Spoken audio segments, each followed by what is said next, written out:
Ouais, je te mets au taquet les mots qui vont bien. Hein. Mais oui, non mais je sais, mais mec.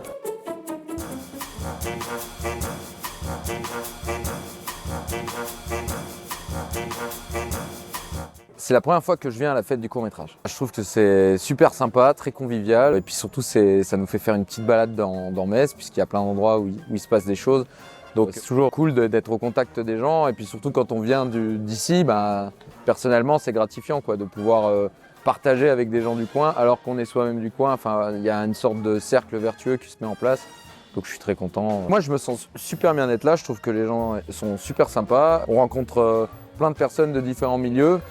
Du coup, ça aussi, c'est assez intéressant de rassembler autant de gens du domaine de la culture, finalement, je crois, et qui font des choses complètement différentes. Il y avait un peintre, là, tout à l'heure, qui fait un truc que je comprends pas, mais du coup, voilà, en fait, ça nous force un peu à être curieux, à se mélanger, à voir plein de choses différentes, donc c'est positif.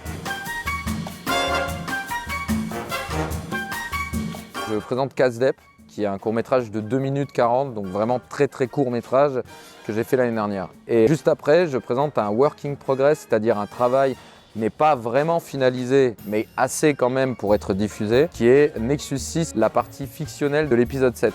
Bon, c'est un peu compliqué, je ne vais pas rentrer dans les détails, mais en gros, c'est de la science-fiction, il y a des vaisseaux, ce qu'on appelle du dogfight. Donc le concept, c'est 2 vaisseaux dans l'espace qui se tirent dessus, avec des mises en scène, des explosions, des tirs dans tous les sens.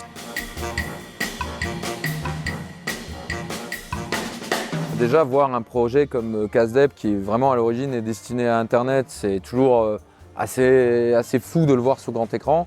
Surtout qu'en plus, là, j'ai fait un remontage spécifique pour pouvoir justement le mettre sur grand écran, que ce soit un peu moins épileptique, donc il est un peu plus long que ce qu'il était à l'origine.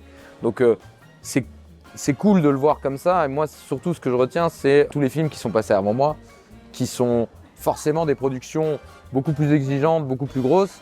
Mais j'ai pu rencontrer des gens, en fait, donc des réalisateurs donc, qui venaient de Paris, qui ont tourné en région. Et c'est ça, en fait, que ça crée, c'est qu'on se rend compte que la France, c'est pas non plus immense.